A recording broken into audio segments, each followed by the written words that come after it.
Not far away, let's talk story. It's where my mama was born, it's where I come from, it's where my daddy fell in love not long ago. Aloha everyone, this is Larry Camp, and welcome to the Nobody Knows Your Story podcast, which just happens to come with a side of Hawaiiana. Nobody Knows Your Story is a podcast which I believe will impact each listener in a positive way. As you listen to the experiences that have transformed, shaped, and guided each guest, perhaps you'll better understand your own personal journey. Some will surprise, some will make you question, and some will inspire, but all will leave you in a better place for listening in. As for the Hawaiiana, well, that's just a big part of my life story. So I invite you to check in from time to time, or better still, add Nobody Knows Your Story to your list of favorite podcasts. You'll enjoy hearing the life experiences of people just like you.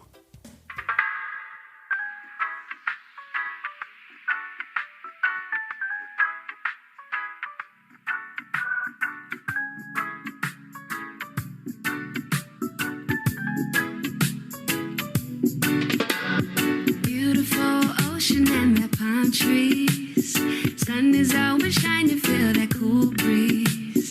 Why you in a hurry, no need to rush things. Just sit back and cruise and we'll be this place they call paradise, I call my home.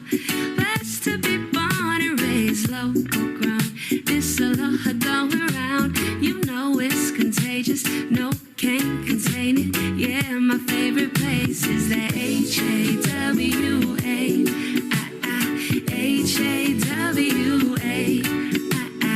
H-A-W-A. There ain't no other place like these islands. It's H-A-W-A, H-A-W-A, H-A-W-A. There ain't no other place like these islands. Oh, something about this ain't really healed the soul. Hard to explain, but if you've been there, then you know. That easy living, just go with the flow. Aloha, kekai, kekai. This place they call paradise, I call my home. Blessed to be born and raised local grown. This aloha going around, you know it's contagious, no can't contain it. Yeah, my favorite place is that H-A-W-A, H-A-W-A, H-A-W-A. There ain't no other place like these islands. It's H-A-W-A, H-A-W-A, H-A-W-A. There ain't no other place like these islands. Mocha to Makai, east to the west side. Waimanalo, Kane, Ohe, Maka, Hawaii, and Nana, Kuli, Kapole, homestead where my grandma stayed. Shout out to Aiea, though, cause that's the place that I was raised. I love a park in Honolulu, some of my best times. So Lake Moanalua, take it down to town side. Kalihi, Waikiki, Kahala to Hawaii, Kai. Over the North Shore, like, yeah, got that poly pride. Don't matter what city or island that you have, this place is something special, and you know you won't forget. With all my love and loyalty and utmost respect, proud Kanaka, and you know that I'ma always represent that H-A-W-A, H-A-W-A, H-A-W-A. There ain't no other place like these islands. It's H-A-W-A, H-A-W-A, H-A-W-A.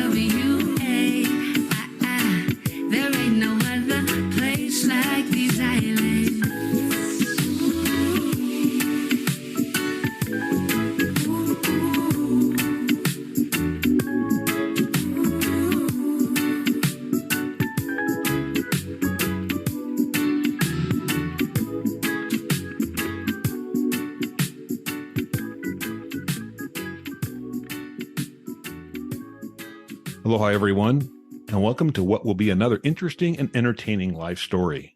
We just heard Anna V sing Hawaii, and mid-podcast, we're going to hear Pineapple Wine from Morgan Heritage. Now, before we go any further, I want to point out that today's interview will contain explicit language. So if you find yourself, maybe not down with some salty language, maybe this is an episode you might want to skip. Because we're just going to be authentic today. As a matter of fact, my guest is inquisitive, authentic, and unapologetic. And she hosts her own podcast called Who the Fuck? Nikki La Croce, welcome to Nobody Knows Your Story. Thank you so much, Larry. I'm really excited to be here. As a fellow podcaster, I really appreciate that introduction. You have it down pat. And what a great segue to, when I started this show about 4 years ago now, the entire reason that I came up with this name that I know can be a little controversial sometimes was because I was so literally asking myself, who the fuck am I? What am I doing with my life?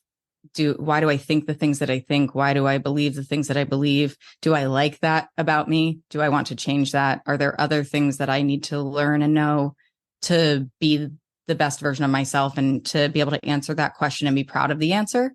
And so it's nice to have evolved to this point where I can actually speak to that a little bit on somebody else's show. Yeah. And let's face it, when you say, who the fuck am I? That can change depending on when you're asking the question, right? Oh, 100%. It's probably changed plenty of times since I even started the show. And one of the biggest things in my life that has really changed, and it was the catalyst for the show starting, and so much of my evolution was the fact that I made the decision to prioritize my mental health. And as somebody who was forever a skeptic of therapy, I lost a good friend of mine when I was 16. And I remember my mom asking me if I wanted to go to therapy at the time and saying, no, I don't want somebody else to tell me how I feel about my feelings. And I wrote it off. And then a few years ago, I was just really unsatisfied with my job. I had been working in tech for a long time, and I'm actually just wrapping up my contract with a company I'm currently at and going all in on the podcast and some other business ventures now. So it's really kind of come full circle to be able to say, I started this journey going to therapy, really trying to figure out what my purpose was, and then finally getting to a place where I can say, not only do I know what it is, but this decision that I made to share my story, to give a platform to other people to share their stories, to answer that question, is now the thing that I get to dedicate most of my time to. And it's really beautiful because the reason my answer to that question has changed so much is, in fact, the conversations that I've had with guests, with people like yourself, being able to expose myself and listeners to new stories, new experiences, and through that, having the connection of our shared humanity and bringing to light a lot of discussions that people can tend to be resistant to having. And I personally was resistant to having, Oh, yeah. I do know. As a matter of fact, when you're talking about therapy, I think it's pretty common, especially if you go back a few years, that most of us probably thought like, well, who needs therapy? I mean, right. That's for people that are insecure or whatever, you can fill in the blank, but I get it. And, doing these interviews, I've said it before in my podcast, is a form of therapy for me because I'm sitting here talking to somebody, we're connecting, we're sharing ideas. And my takeaway many times is like, wow, I just learned something I didn't know. And that's always a good thing. I love learning. So yeah, this is fun. I enjoy doing it. It's fun meeting people like yourself, Nikki. And I want to kind of go backwards though. And I want to talk a little bit about your youth and where you grew up and how you got to be Nikki. And so I know a little bit of that because we've talked a little bit through email exchanges and different things, but I want the listeners to kind of understand, how you got to the place you are today and that whole process about, you were a Girl Scout. You sold Girl Scout cookies. You gained a love for the ocean early on in life, which we're going to talk about a little later in the podcast. So yeah, maybe kind of talk about those early days. Yeah. So growing up, I was born in Ohio, but I don't remember any of it. My parents lived out there sort of briefly. They had a long distance relationship. They had met. I'll give a little bit of their backstory to get into my own. They had met at the Jersey Shore when my dad was 21 and my mom was 30. She prided herself on my friend calling her a cougar. So I definitely appreciate that. It was definitely an element that was so lighthearted in her. And so when my parents were together, they had primarily a long distance relationship. And then when they got married, they ended up moving to Ohio. That's where I was born. And shortly thereafter, we ended up moving to Pennsylvania. So I grew up in the suburbs of Philadelphia. I never really felt connected to Pennsylvania. I think of it now and I think, yes, that's my home. That's where I grew up. And there's a positive sentiment for that because it was a very safe, comfortable place to live. But I also, with my mom being from New York and my dad being from New Jersey, I didn't feel super connected to the places where I was growing up because to my parents, the city was New York.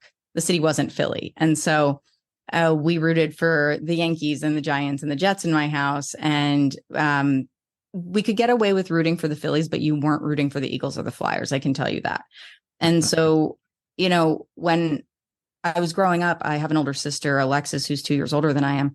We were, I would say, fairly close, but especially as we got into our teen years, weren't as connected to each other and things like that. But we had the opportunity to grow up in a neighborhood where there were just tons of kids. And we had the good fortune of being in a good school district and having a lot of extracurriculars. And so to tie that to your comment about being a Girl Scout, I spent, I guess, probably like 7 or 8 years in Girl Scouts. And part of that was, yes, building my entrepreneurial skills, hawking Girl Scout cookies outside of the supermarket. The best day to do it was Super Bowl Sunday because people are just going in there to buy a bunch of snacks and you have a much higher conversion rate, I think, in retrospect. And so as I was going through that process of growing up and having these, I think, very life-shaping experiences that I can see in hindsight, it just felt really calm and safe in a lot of ways to me. It's only as an adult that I can look back and sort of see the other parts of my life that, in addition to the love and the safety and the gratitude that I have for everything that I was given and afforded from my parents and the environment I was in growing up, I was also bullied as a kid. So I was bullied for looking like a boy. And so part of that has definitely stayed with me as an adult when I decided to cut my hair short, right? It's like you kind of find these little bits and pieces about yourself as you're growing up and you almost feel like they've dissipated and then something will happen and it resurfaces and all of a sudden, you're back to being 6 or 7 years old on the playground again and trying to cope with these things that you maybe didn't have the tools for when you were younger. And so as I was growing up, I played a lot of sports. I found a lot of camaraderie and friendship in those groups of people over the years. And so many of those people are friends that I've sustained through my life now, and I'm 37. And so as I've become more comfortable with myself, I've relied less on having, kind of these forced social situations to help dictate where I meet people and how to engage with people. And I still have to give credit to those moments because they showed me, I think, an appropriate way of interacting with people and a good way to bond with people and create a sense of community in smaller pockets of my life that really changed quite often over time. I kind of was that person that hopped around friend groups based on whatever the circumstance was. You just mentioned community, and coming from a very high demand religion, community was a big part of my life, but most of that community was, within our religious group, wherever I lived, because wherever we move, we just go to the new church and hang out, and that's where we got our friends and so on. Yeah. Did you guys have a religious background when you were growing up? That's a great question, Larry. So I was raised Catholic, and the sports team that I had the most fond memories with is actually the basketball team that I played for there from 5th through 8th grade. So it was CYO, Catholic Youth Organization, I think is what it was called. One of my friends that I played basketball with, she and I played intramural, and then we played there, and then we played in middle school and high school together as well. The thing that I loved about that, because I'm not particularly religious, my mom went to 12 years of Catholic school. My dad was raised Catholic. We, over time, became Easter Christmas people. And ultimately, I decided I was more agnostic and more spiritual than religious, as many people say now. when I think about that time in my life, I think about how important those years playing basketball for my church, St. Jude, was, because that gave me such a sense of appreciation for discipline, because I had coaches that were strict but caring. They were like the fathers of other members of the team.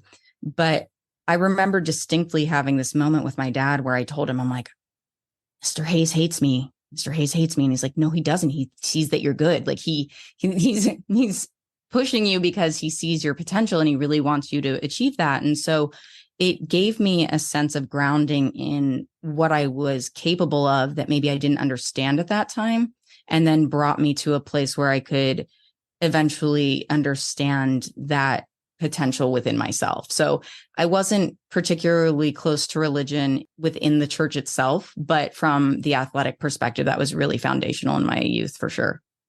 My background's similar, different religion, but I mean, we had church leagues. I played basketball in the wintertime in a church league. I played softball in the summertime in a church league, and it was a lot of fun. And a lot of my teammates, of course, went to the same congregation and church that I went to, and so you just kind of carry that over from Sunday into the week and different things, and a lot of them become your friends. And then as you get older and get into high school, sometimes you drift a little bit and do different things. But yeah, I can totally understand where you're coming from. And I have 3 sisters, and they were all 3 into sports. 2 of them I know played a lot of basketball and softball and things. And so, yeah, I get it. It's yeah. And girls get competitive. It was intense. It was funny because my friend Erin and I were the only 2 public school kids on the team. We definitely had our own sort of bond between us in that way. But the 2 of us also played softball and I played soccer. And so we were playing sports with a lot of these other people who were on that team and went to a different school, but we were seeing them in these other areas of our life because there was just a lot of intersection of the athletics anyway.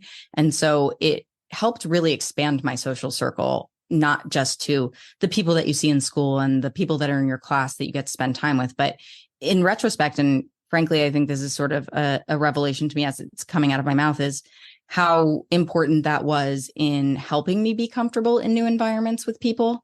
Because when we're kids, so much of what we do is go somewhere and then we exist around a group of people that have some common interest, most likely. And that thing is the foundation of what holds you together. And when you are kind of bouncing between events or different types of activities, in my experience, more malleable and able to adapt faster, in my case, more comfortably over time, because you're just kind of used to those different social circles and not feeling too tied to one way of being, but being able to show up with different energy in different places with different groups of people. You mentioned soccer, and I know that you were a goalie, Mm-hmm. and that can be a stressful position. My nephew, Cody, their team was ranked 1 or 2 during his high school years. And when he was a senior, I remember watching, we lived in Arizona at the time, and you can watch the games on the internet. It was pretty awesome, but That's cool. But they won the whole thing, and it was such a big deal. But I mean, he's gone to medical school now and done all these things, but he says, yeah, being a goalie was like one of the most stressful things I ever did. So, I mean, that's a position where it comes down, it's you, right? It's you a lot of times that are between keeping the score at whatever it is and allowing a goal. So that's a stressful position. How did you like it? Well, it's funny. I loved being a goalie. Most people, my parents would probably have said to you, especially when I was younger, it's because I don't like running. Basketball, I can run. I'm good with sprints. I don't have endurance. I was not going to play on the field.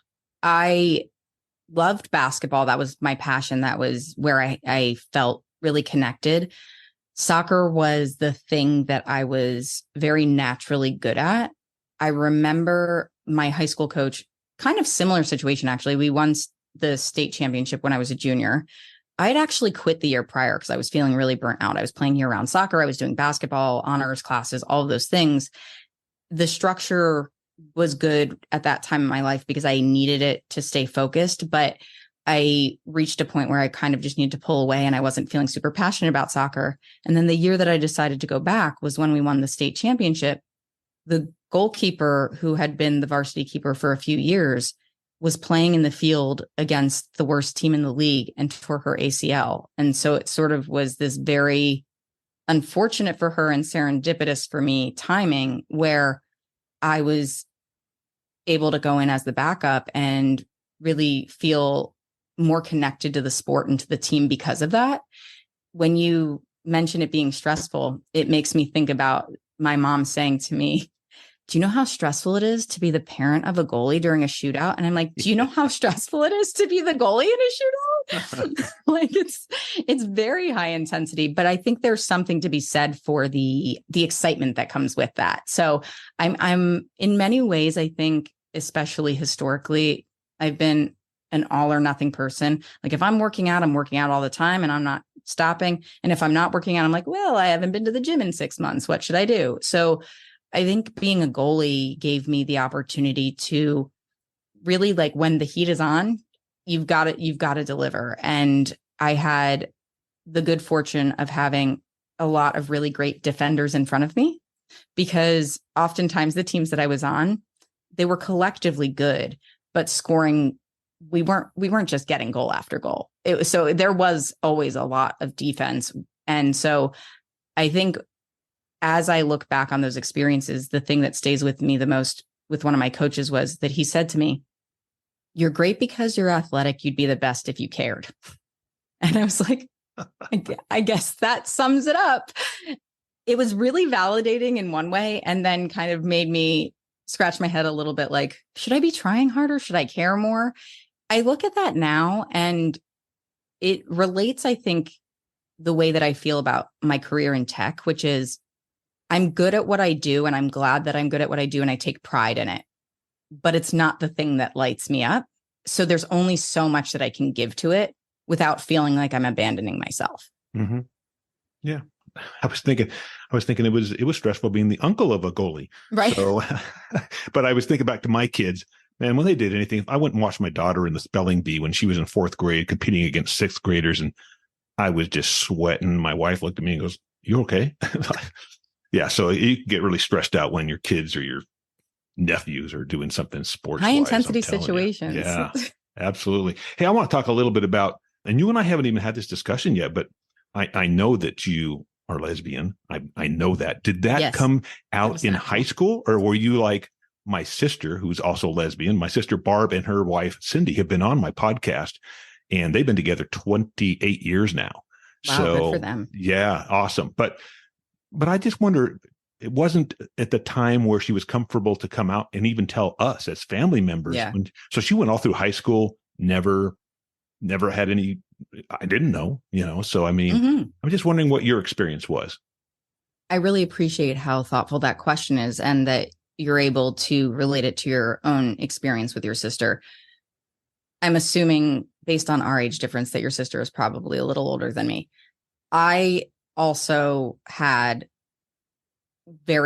I was closeted. I tell people that I've known since I was 9, probably.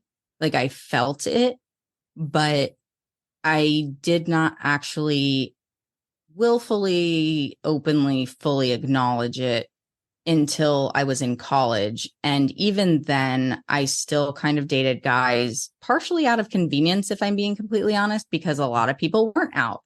It wasn't like it is now. I'm like, where were all of these lesbians when I was in college? Why was there nobody to date back then? So in some ways, I feel like it's something that I've known for a very long time. I had a family friend who's a lesbian growing up, and I knew what a lesbian was at a young age. And so when I started to feel those things that, I might be attracted to girls, I felt like I kind of just allowed myself to push that down. I was a tomboy. I honestly would still probably qualify myself as a tomboy. I definitely don't feel particularly masculine, but I know that, like, I look like I'm athletic, or that, I've got short hair and these things. And so categorically, people can probably spot me and call it. But when I was about 12 years old and I was in 7th grade, I had a group of friends that I was newly friends with, because the elementary schools merged into the middle school. I was really enjoying spending time with them. And one of them I mean, quite honestly, and part of me is like, maybe she'll hear this episode because it's going to be validating for them. They stopped being friends with me because they thought I was a lesbian. Not great. That definitely kept me in the closet longer. But I think because I felt connection, and I still do in a very, very deep way, that even if I'm just making friends with somebody, I imagine it can kind of come off a little strong. And so I remember calling her house to try to like see when a basketball game of hers was so I could like just go watch her play or whatever. And having her think that that was weird. And then it just became this whole thing. And it's like, so I lost this group of friends that I originally had this feeling of acceptance with that felt new and exciting. And that certainly stifled my ability to acknowledge all of who I am and what that meant until later in life. I constantly had a boyfriend. I do think that was in part compensating, but I also, as I said, I love people. I love connecting with people. To me, developing closeness in a friendship or a relationship can be very similar. So I think I allowed myself to have the opportunities that were presented to me. And until I got to a point where I was no longer wanting to abandon that part of myself, I finally made the choice to come out when I was, I want to say like 19. I met my first girlfriend when I was 18 at the beach at a friend's house. And so there was a lot of what I call like a slow drip coming out because I was nervous to tell people. It was almost 20 years ago now. So again, I mean, everybody still has their opinions, but not nearly as many people were as vocal and present in being out as they are now, especially in those younger years. And when I actually decided to have the conversation with my friends, with my family, I did get a lot of, I didn't know, but I'm not surprised. And I was like, cool, that's good. Now I don't have to explain anything. And then I felt really challenged by the way that my parents handled it, because my parents have always been very loving, accepting, kind, generous people. That's not to say we didn't butt heads or have, you know, the knockdown dragouts that you have when you're a teenager with your parents and stuff. But the hardest part for me in that was telling them and feeling like they felt like I needed to hide it, you know, that their concern came from people will treat you differently. My response continuously to them up until the point where it finally got through to them was, you are the only people treating me differently right now. And you're worried about people doing that. So I need you to kind of meet me where I'm at and understand that this is about me and not about you. And if what you want is for me to be happy, let me be happy. It doesn't have to be the way that you thought it would look. And so over the years, it definitely evolved into a much more comfortable situation for all of us. But there was certainly a period of time where, particularly when I was navigating still a lot of my own insecurities with it, that it was very hard for me to feel more open with them. Right before my mom passed away a couple of years ago, I was leaving, and I apologize if I'm getting a little ahead of myself here, but sort of just the nature of that topic is, so I was leaving an abusive relationship. And one of the last conversations I had in person with my mom after a lot of therapy was talking to her and my dad, and her asking me, why didn't you feel like you could talk to us about what was going on in this relationship? I said, you know, when I came out to you guys, so much of that experience was about your response to it. It wasn't about what I was experiencing or what I was going through and how it was a very significant thing for me. It became about your reaction to what I was experiencing. And I didn't feel comfortable sharing this super vulnerable thing with you, not because they would ever have made that about them, but because it bred this insecurity in me that this is now the second most vulnerable thing that I'm going to tell you. And I don't know that I feel totally safe to share that. It was really powerful to be able to have that conversation before losing her. I think I would have held on to a lot of that still had that conversation not happened. So it's definitely been an evolution, and I made a lot of bad decisions that we won't go into here. My roommates from college have that locked away in the vault. But I was so desperate, I think, to finally be able to be myself fully that I was willing to accept a lot less than I actually should, because, you know, it's kind of that scarcity mindset of, well, there aren't that many people who are out, and I guess this person's fine. And I guess, you know, I can overlook this or being treated this way or whatever. And finally getting to a place where, because the world has a level of acceptance that's different.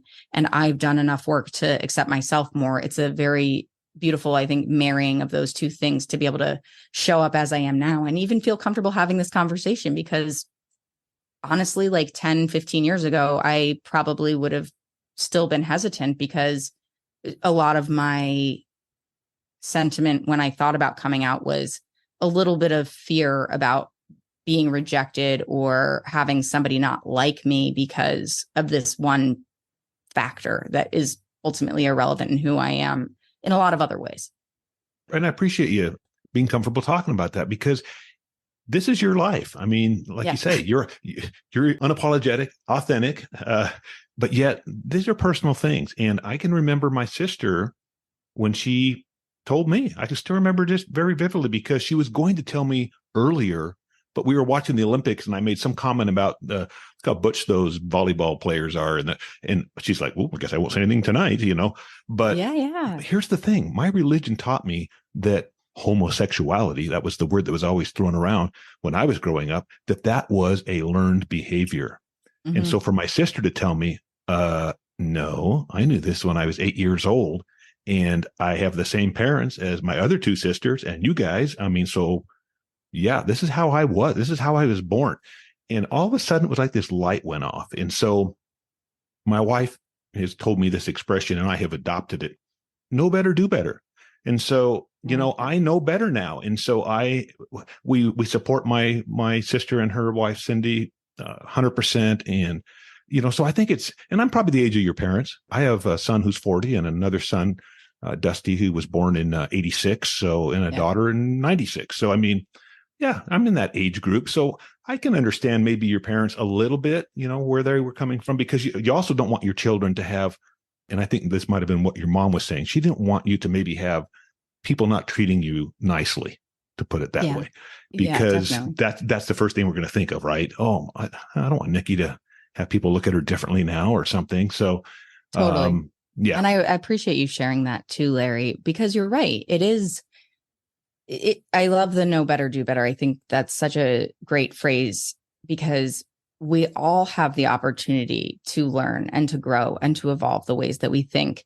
What we started talking about at the onset of the conversation, the amount of people that you and I have spoken to, the conversations and the variety of things that you speak about, it is so much about exposure. If you are exposed to new things and different things, then it becomes more palatable to hear things that you don't know or try to understand things that you haven't really thought about before. Because I do believe that a lot of I don't even want to, because there's a big difference between hate and ignorance and willful ignorance and not being educated on something. And I think there are a lot of hateful people who don't want to hear the reality. And I think there are a lot of people who are willfully ignorant, who can sit there and be like, la, la, la, la, la, the world's not happening around me. But then there's also a lot of people who are not exposed to other people's lives and the way that they live and who they are. And so how can we expect them to know any better? So when you do know better, then do better. I think that's the perfect way to phrase it. Yeah, no, I totally agree. Yeah, man.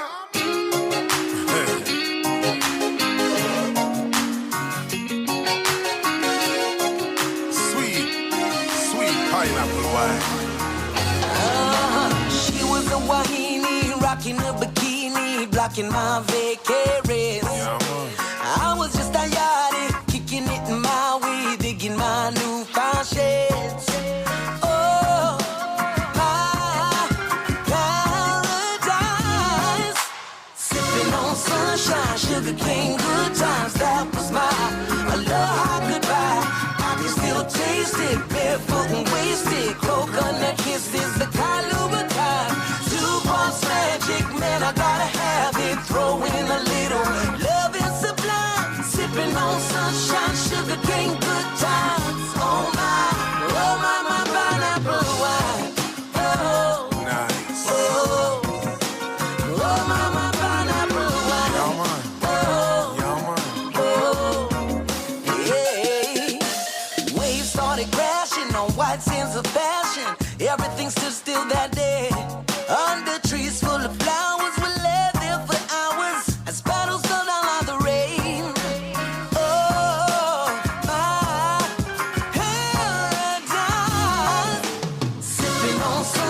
sunshine, sugar cane, good times, that was my a love I could buy. I can still taste it, barefoot and wasted. Coconut kisses, the Kahlua kind. 2 parts magic, man, I gotta have it. Throw in a little love and sublime. Sipping on sunshine, sugar cane, good times. Oh my pineapple wine. Yeah, man. Oh, oh, Nice. oh, my pineapple wine. Pineapple wine. Open the country. Oh, yeah. Everybody wants to love somebody. Everybody wants to have some fun. Everybody wants to love somebody under the Hawaiian sun. Yeah, man. Ooh-wee.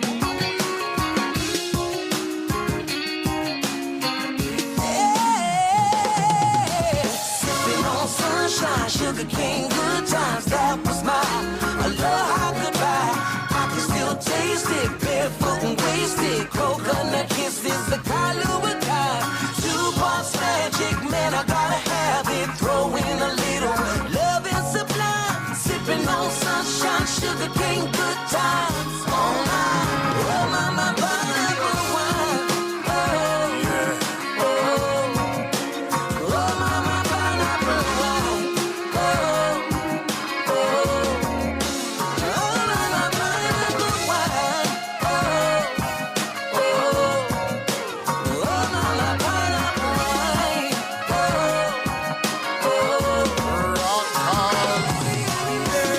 Everybody wants to love somebody. Everybody wants to have some fun. Everybody wants to love somebody under the Hawaiian sun. Everybody wants to love somebody. Everybody wants to have some fun. Everybody wants to love somebody. Yeah, man. The sweet pineapple wine. Yeah, man. Well, hey, so now we're up into college. So this is where you do start to live more authentically, I guess. Yeah, Like definitely. you say, maybe a drip, but you were starting to progress anyway, and to kind of become more yourself. And I know that you, like we said, we have talked a little bit. So I know that you and I had similar college, I guess, majors. I was in communications, and I think so Yep. were you. It's a Mhm. different field. I wanted to be on air talent and did that for a while for NBC. Whereas you were more didn't you want to actually get into film work if you could have? Yeah. I really wanted to do documentary filmmaking. When I started college, though, I actually was interested possibly in commercial production or doing movie trailers because I liked the idea of short form content before short form content is what it is now. It was the idea of being able to kind of continuously be creative and constructing these stories and having to make something impactful very quickly. After doing that a little bit, I had this one professor, Becky Abbott, who just all-star human being, very kind, very, very brilliant, and willing and wanting people to find their passion. And so as an educator, I formed a close relationship with her. She was my documentary professor. And I found myself just so intrigued by how we are as humans. And a lot of what I felt wasn't fulfilled when I was younger in school was my curiosity about the way that we exist in the world as it is now. You learn a lot of history that feels irrelevant. I understand, you can be doomed to repeat it. I think we should know things, but I feel like we leave a lot of really interesting things untapped when we don't inspect the way that other people live their lives, other cultures. I was very fortunate to be able to also have a semester abroad in Italy my junior year of college. And so I feel like the combination of having these classes and seeing that I really loved editing, that editing was the art of storytelling with whatever you were able to film. Because if you've been in broadcasting, right? You don't always get the right shot or the right cut. And you're like, how do I make this work? I guess we're going to. Or you want to build the narrative in a way that connects with people. And because I had the opportunity to meet a lot of different people in that experience of going abroad and then come back as well, it really, I feel solidified my interest in bringing those two things together, the ability to create a story that shows people parts of the world or life that they may not see, but then also gives me the opportunity to explore new places and new things and new opportunities. I was really lucky right after college. I had this opportunity to go to Peru with this nonprofit to film a little bit. It ended up turning into nothing because, to be honest, I wasn't disciplined. I don't know how far it necessarily would have gotten to begin with, but there was a lot going on in my personal life at the time, and I prioritized that. But what I really found amazing about that experience and why I bring it up is I was in this village, Ayacucho in Peru, and it was the most humbling experience that I've ever had. There were people in effectively these, I can't even call it a hut because there wasn't really much of a roof. It was kind of broken down bricks, dirt floors, a pot over a little fire, and, you know, raising guinea pigs so they could eat them and other things like that. And people with mental health issues. I was with a group of professors from Yale who were trying to help start a program with a nun who was there, Sister Anne. I can't remember the other details off the top of my head, but they wanted to help people who are dealing with mental health issues and providing these services so they can try to better their lives. And so you're seeing these people in really vulnerable positions. There's a huge language barrier, so I'm getting what's translated. But the thing that has stayed with me more than almost anything about that trip is the fact that when we're, you know, outside of this area that I just described with the, the dirt floor and the fallen bricks, there's 3 kids kicking around a soccer ball, and they're wearing what appear to be hand-me-downs from like the US or somewhere in North America. And they're happy.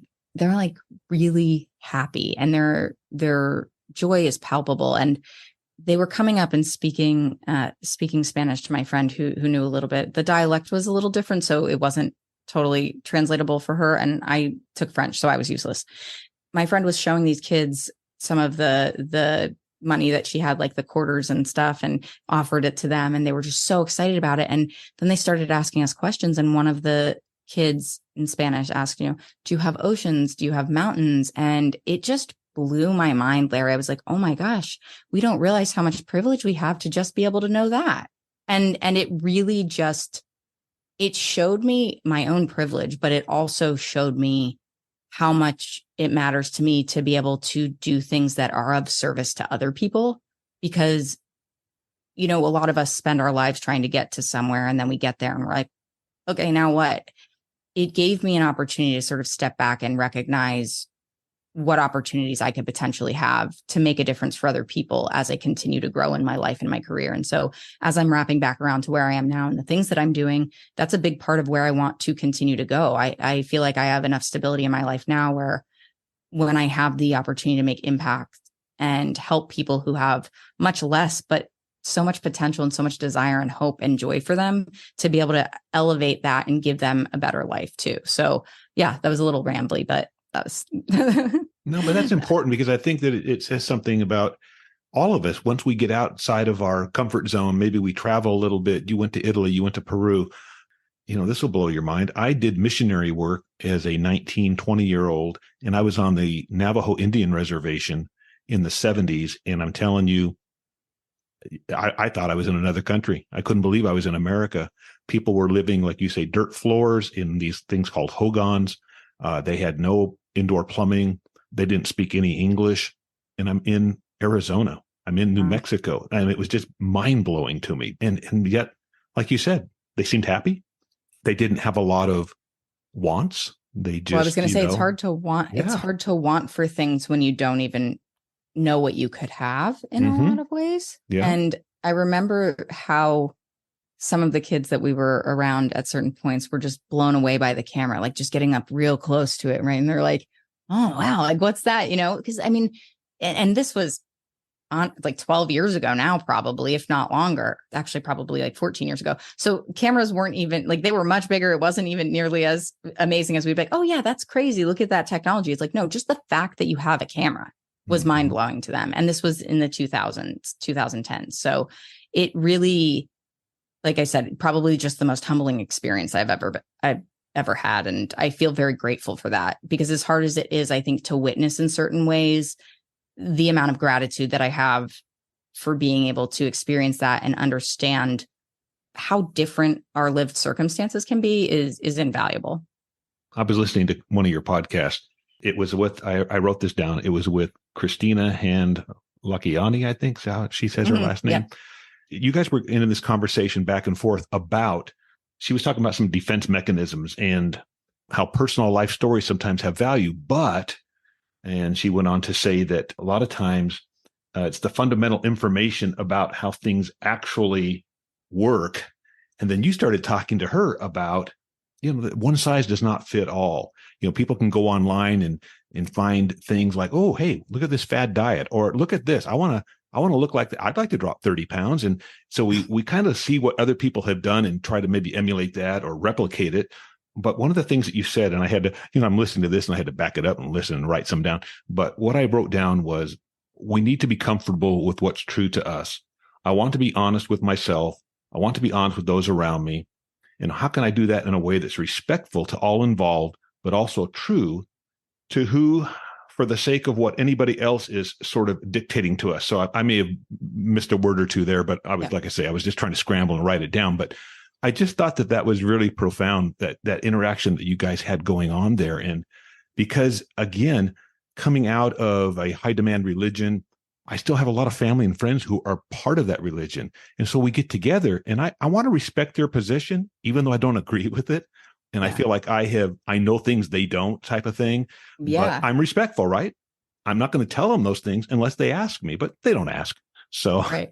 Well, you make an interesting point too, Larry, because I feel like it's definitely a balance. If somebody were to express a very strong opinion to me of what their beliefs are, challenging who I am as a person, I would still aim to be respectful, but I do believe that there are moments where we have to stand in the strength of who we are and what we believe and have conviction about that. And I think sometimes what can happen, and whether it's religious beliefs or just personal beliefs in any way, shape, or form, people have a hard time hearing that what they believe might not actually be the case or what everybody else thinks. Because we do what we do with these shows, you're hearing a lot of different people talking about different things. And it's allowed me to be more patient with that and try to come from a place of kindness and more from a place of curiosity as well. So instead of historically what could have easily been more judgmental, it's really like, okay, then why do you think that? Why do you believe that? What makes you feel like there isn't another way that it could be, right? And trying to spark conversation instead of trying to just, have two people butting heads, because I do think a lot of times, because we get impatient with people who, especially when I'm guilty of this, I know plenty of us are, we dig our heels in when we feel like we're right. And there might be situations where there is an empirical right and an empirical wrong. And like, that's okay. We can acknowledge that. And sometimes you just have to let that be what it is. But I mean, I've gotten into arguments with my dad as an adult, even somewhat recently, and been like, then validate what you're saying. Then prove to me why that is. And it's like, if you're just going to speak in circular ways, then I don't see the point that you're making. And it's funny because as a kid, maybe this was growing up Catholic, because I do think there was a little bit of that, like that lingering feeling of like, I gotta be good, that I would hold back previously. But I think as I've gotten older and I'm able to be, I'm able to recognize I too am an adult, that I feel more comfortable challenging people who might push back or feel like they have the right or the authority to dictate their beliefs or thoughts onto somebody else without having to kind of justify that. Not even justify, because I'm not asking somebody to justify it. I think you have to be equally willing to listen when you want to express that. You were talking about your dad and you were asking him to validate his position. It's kind of like, hey, I'm taking facts over feelings. So 1,000%. I'm going to say that to him next time. Yeah, that's kind of my mantra now. I'm facts over feelings. So I like that a lot. You've got some good ones here. All right. So I do have something else I wanted to ask you about. And I did write down that your mom had passed suddenly in February of 2021. Yeah. I lost my parents, one in 2016 and one in 2018. So I know what that's like. my parents were 87. Your mom she didn't make it that long. So, and it kind of came out of nowhere, right? Didn't they, hadn't they just celebrated their 39th anniversary like the day before? Yeah, it was the way that I'm struggling to get words probably is pretty indicative of the challenge it is to express the shock that came from it. I was at my sister's house because I had left that relationship that I was speaking about earlier. It was still kind of mid-pandemic, and I was staying with her for a couple of months. My parents had come down a couple times just for a night. So they live in Pennsylvania. My sister lives in Maryland. So just a couple hour drive. We had ordered Mexican takeout for them with like to-go margaritas from this restaurant for their anniversary. And my mom had said, call us back and I'll tell you what we want. I'm like, why don't you just text it to me? When I found out that she had passed away, one of the pieces that I held on to was like, why didn't I just talk to her? And so I think when you lose somebody really suddenly, you have a lot of those moments of like, well, I should have done this differently, or I should have done that differently, or why didn't I? And so the way that it happened was she wasn't notably ill. Like if anything was happening, it was unbeknownst to us and possibly unbeknownst to her. So we had FaceTimed my parents. It was actually my niece's birthday as well. So their anniversary is the same day as my niece's birthday, February 20th. And then I get a call or a text from my dad. I woke up probably around like 6 a.m. or something to go to the bathroom and said, are you awake? And the message was from around like 4:30 or something. And obviously I thought that was strange. So I called him and I just kind of knew. I had this feeling, this awareness, this visceral knowing that when he answered the phone, well, I texted him back and I said, I'm awake now. Is everything okay? And he just said, call me. And so when I called, his voice was broken. He was obviously crying and he just said, she's gone. The thing is I feel like something in me knew to anticipate that. Not because there was any reason, just because the sequence of events leading up to it, it was like, what else would it have been, honestly, unless she was ill, something happened, like something happened. And so, he said to me, like, she's gone. Like, and I just remember everything sort of just blurring, like you're all of a sudden just only in the moment that you're in. So I'm in my sister's finished basement at this point, and I'm trying to talk to my dad, and he's like, I can't, like, I couldn't let them take her. Like, I'm still with her, and he's crying. And I'm just like, I don't even know how to handle this right now. And the thing that's, I think, also important to note here is that since I was a child, I have had a huge fear of losing my parents. A lot of us do. But like, I remember in 4th grade during partner reading, just bursting into tears, panicked one day that I thought my parents were going to die. So like, I was definitely an anxious child in that regard. And I had talked about it in therapy numerous times about how my biggest fear was my mom dying. I worried about both of my parents, but there was something like very connected to me that was worried about losing my mom. Now, she had lost her dad when she was, I think, 29 or 30. He was only 57 or so, or 58. And then her mom passed away when I was 2. And so knowing what I know about generational trauma, I'm certain that she was still holding on to the grief of losing her dad when I was a child and when she was pregnant with me, but that also she lost her mother when I was 2. And that's a time in your life where you are like attached literally to your parent, And so I think in a lot of ways, it's possible that I took on some of that anxiety that was unresolved in her. And so when this moment unfolded, I had to go up and tell my sister. And I just said to my dad, like, I'll call you right back. I'll call you right back. And I went up to her room. It's like 6 a.m. So I'm like waking up her and her husband. And I'm just like, mom's gone. Like, mom's gone. And she was like, what? And I had to explain to her. And I had this moment, where at first it was so hard to hear my dad the way that was, and how vulnerable and sad and heartbreaking the entire situation was.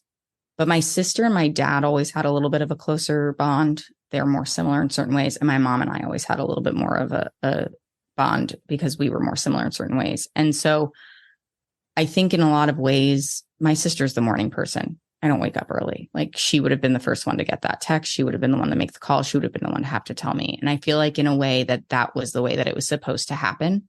because I don't think my sister was supposed to hear my dad that way. It was like, I got the information that was going to crush me. It didn't matter who was telling me that. And so I think in that way, it was the way that should have been. And then we basically kind of packed everything up as fast as we could and drove up to see my dad in Pennsylvania. And there just weren't really any answers. It was profoundly difficult. I still think that there's, this part of me that holds on to the guilt of not spending more time with them when I could have, because I was in this very toxic relationship. COVID happened, so nobody was traveling. The fact that I was even there was actually a real fluke. I probably shouldn't, most people weren't traveling still. It was before vaccines were out and everything, but I was in such a bad place in this relationship that I said, I'm leaving. I need to go be with my family. And similar to like the way that I was the one who got on the call with my dad, I feel like I was out there. I was supposed to be, I was not supposed to be in Seattle having to deal with like finding a flight, getting back home, being with my family. Like I was with my sister. I was where I was supposed to be. So as much as it was unbelievably sudden and devastating, I feel like what I have come to believe through my desire to feel more connected to the sense of spirituality in the universe is that these things happen in some sort of divine timing. And sometimes that feels like shit, honestly. So the thing that it was also particularly challenging was my niece had just turned 3. My mom passed away. Then my brother-in-law's birthday was the day after my mom passed away. And then my nephew's first birthday was the day of my mom's funeral. So that was like a very challenging week for my sister in particular, trying to navigate. Like she didn't get to see her son's first birthday because we had to be at my mom's services. And obviously, what to prioritize there, but it challenges it even more in certain ways because you're also probably really craving to be with your children when you've lost a parent. And so it was hands down the worst moment of my life. And I've had a few that I would probably rank pretty high because of that last relationship and a lot of what I was put through. But the thing that I will say is that I also really believe that my mom contributed to somehow working her magic. I joke around that she went wherever you go and was like, I need to speak to the manager, like get her out of that situation, because I hadn't officially gotten divorced. I was just like exiting the situation. And so it really was the catalyst for getting me out of the situation entirely, making there were no ifs, ands, or buts about it. And ultimately I ended up meeting my now wife, business partner, best friend, Nicole, who it was a complete random happen upon each other as friends online. And it turned into something really beautiful. And I, at the time, felt like, well, this can't be something. The timing would be terrible. Like I'm going through this horrible divorce and my mom just died. And it was like, for years, I didn't have the support that I needed. And when my mom died and my ex was even more relentless than she had been previously, I felt like I don't even have like a partner to help me through this. And again, with thought to the idea of divine timing and just sort of the universe working its magic, Nicole came into my life and helped really navigate that experience with me with a lot of love and care and just intention to be there for me. So it has, I think, shown me a lot of who I am and the type of people I want to surround myself with and the life that I want to live, and the way that my mom, as much as there were those cringeworthy moments, because like you forget about those when you lose somebody in a way. You're like, oh God, she said those things and I was mortified, right? It's funnier now in hindsight, but I also look at all the things that remind me of her, the passion that she had and her ability to share connections with people that I know that is a big part of why I am the way that I am. So it really did come out of the blue and knock the wind out of me in the worst possible way. But I feel so connected to her now still that all things considered, I think the best it could be in a bad situation. Yeah. And I could tell that your mom meant a lot to you. I mean, just listening to you for the last 5-6 minutes talking about your mom, moms are important in our lives. I mean, they sacrifice so much for us. And so, like you say, sometimes we may not always be on the same page and button heads or whatever, but at the end of the day, we know that they're there for us. And I go back to thinking back to what you were saying when you were in 4th grade and you had that kind of meltdown about losing your parents. And it's kind of like, for me now, it's kind of like when you are in a religion that has all the answers and then you're not part of that group anymore. And now I'm like, okay, well, I don't have all the answers. I don't know everything. Matter of fact, I have a book I wrote called Nobody Knows. They Just Want You to Think They Do. And that's the way I feel. I mean, it's like, where are my parents right now? I don't know. Will I see them again? I don't know. I hope so. But well, that's the beauty of faith, right? Like yeah. to some degree, we get to choose what we believe in that way. And I feel like what's wonderful about faith, and I believe there's a difference between religion and faith. I think faith is a part of religion. But for me, faith is so important because it gives you something to feel connected to in the absence of the knowing. With my mom gone and having these little reminders of her here and there and everywhere, a song on the radio, the fact that I know a flower's name because she loved gardening and she thought I was never listening to her, but I'm like, I know, you know that I was now. And so it ties us back, I think, to those roots that we have. When you lose people, sometimes in certain ways, you fear losing the memories because they're not there to continue creating them with you. But it also allowed me to revisit a lot of things in more nostalgic and wholesome ways than maybe I would have even thought to while she was here. I can't remember exactly what happened, but about 2 weeks ago, something happened. And for a moment, I thought, I'm going to call my mom and tell her this. And my mom's been gone since 2016. So isn't that interesting that just after like 7 years, 6.5 years, my thought was, I'm going to share this with my mom, because I used to call her every week. Yeah. We lived in Hawaii for a while. And so we were, quite a ways apart. But yeah, you're right. I was thinking as you're telling the story about your mom's passing, just it was a little miracle in a way that you were back there when it happened, because like you say, COVID time, you're on the West Coast, they're East Coast, there was you were no at least way there to participate and to be there for your dad. And so there were some good things that came out of, kind of a tragedy, but for sure. Well, kind of life, right? Well, to your point too, what I appreciate so much about it was that I was able to see her twice before she passed away. If I hadn't been back, I wouldn't have seen her in over 2 years. So would I have liked for those 2 times that I saw her to have been longer? Yes, absolutely. Do I wish that we had more time to talk about things that we want to talk about, not a lot of the shit that I was going through at the time? Absolutely. But the thing that I also really hold on to in those moments is the fact that, I mentioned when I came out, the fact that I felt like my parents weren't necessarily really there for me the way that I needed them to be. She full on mama bared when I got back. She was there for me in every way that she possibly could be. And she was gentle, willing to listen. And even at one point, the last conversation that I was talking about that I had with her in person, when she said to me, I forget when she had asked the question about, why did you feel like you couldn't tell us? And then my dad was going off about how, this and that about my ex and not being good for me, which was totally valid, but I wasn't hearing that at the time. And I was trying to just communicate other things. My mom's like, Len, listen, just let her speak. And I felt very seen and heard and cared for in those moments, in person, via text. Like, she was constantly checking on me and making sure that I was okay. And I think that also for me solidified that I would be okay when she was gone. The last moment that I saw her physically, actually in person, not just like the last big conversation that we had, we were at my sister's house. We were in the hallway, like right near the door, and we were saying bye. And I remember just being, can I just get one more hug? And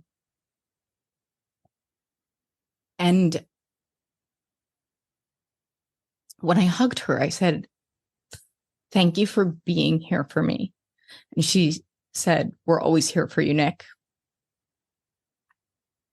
And I remember the hug, and I remember the way her winter jacket kind of rustled and felt. And it was just like, I'm glad that moment stuck out in my mind, because I asked for that second hug, because I don't think if I had that moment that I would have remembered the moment as much.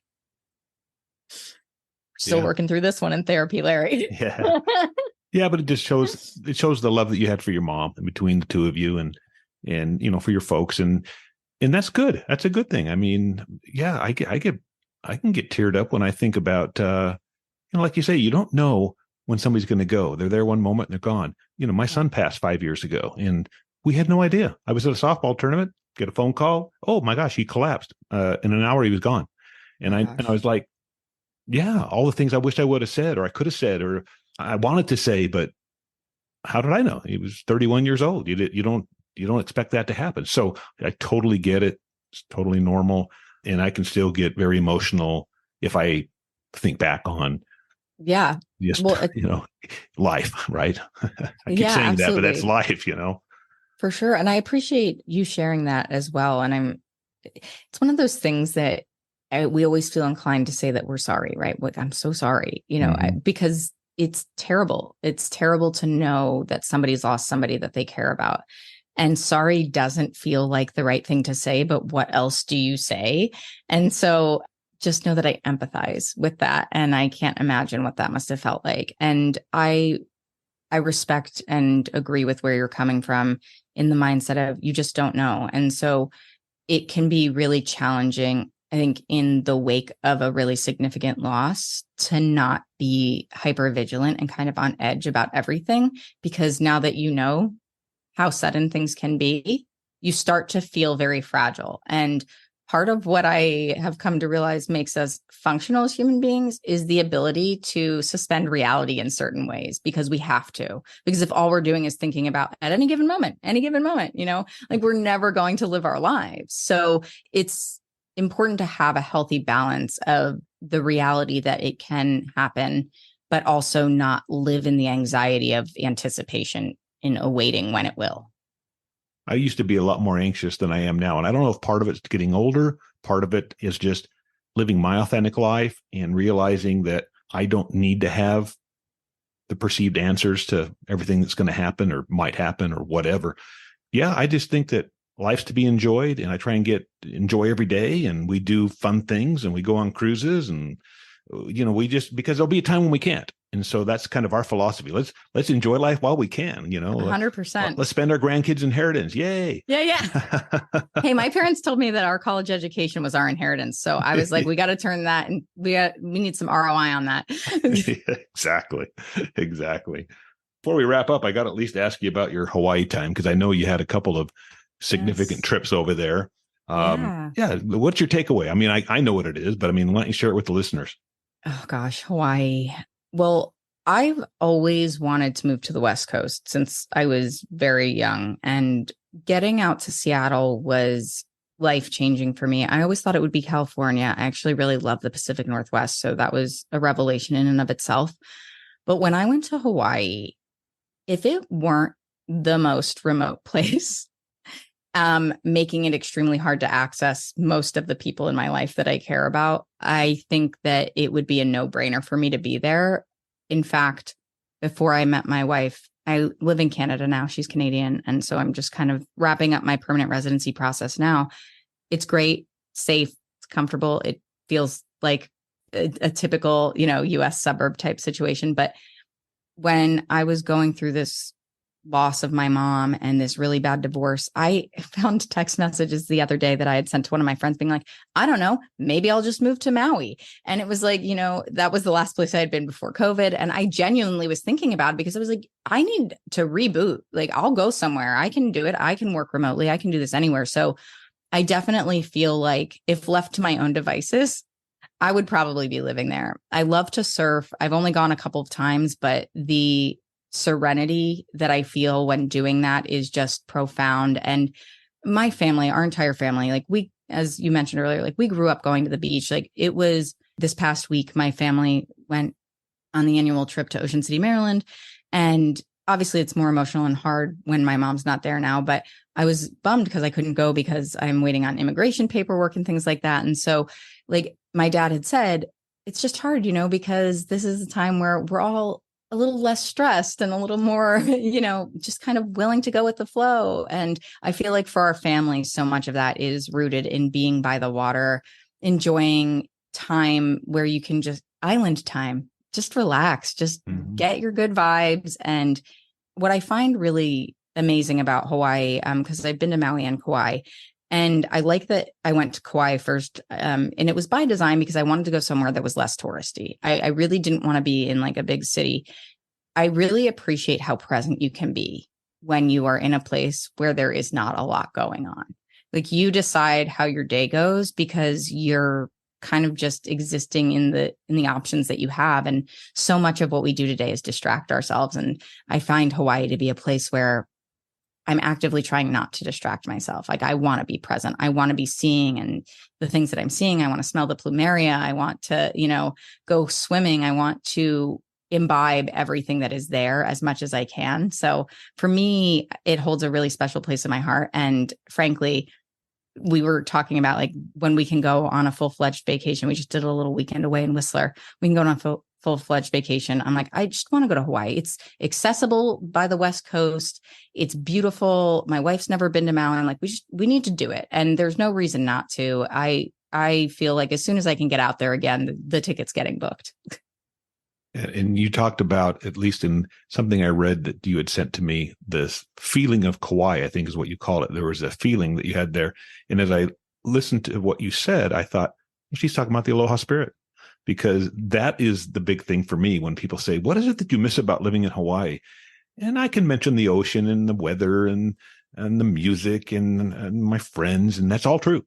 But what I really miss is that aloha spirit. And because you just feel it. And it could just be going down Kihei Road and the traffic's kind of, bumper to bumper, and somebody you stop to let somebody cross. And over here on the mainland, it seems like people are just so rush all the time. And not that you can't get caught up in rushing even there. It does happen, especially if you're on Oahu, which we try not to go to.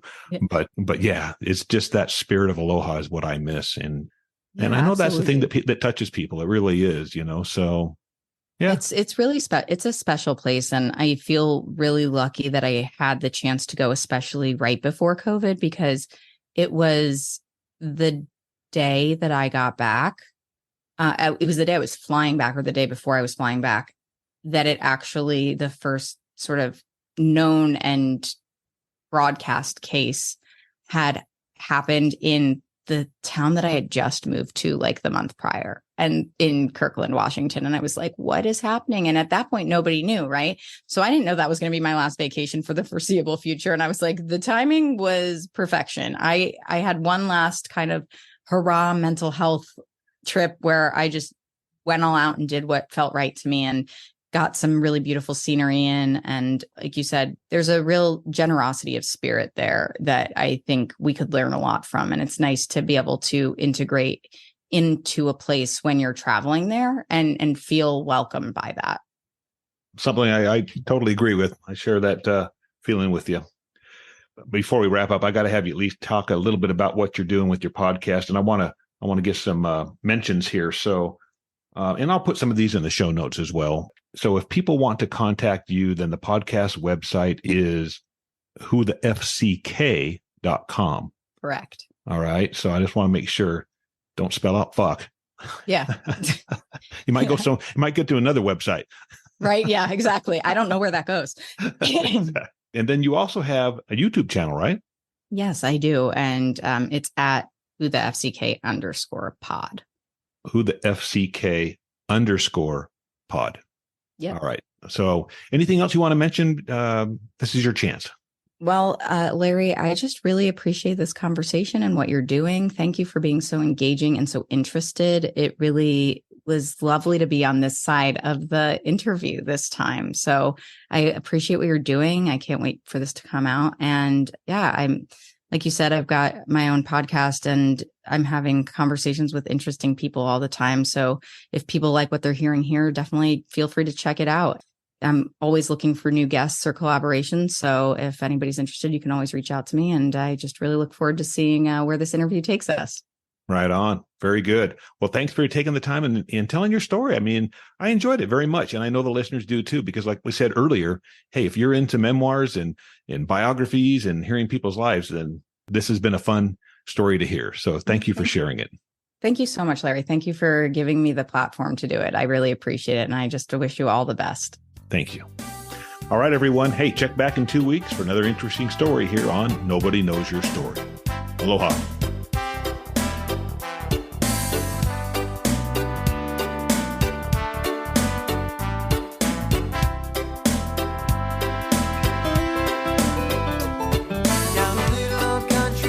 not far away. Let's talk story. It's where my mama was born, it's where I come from.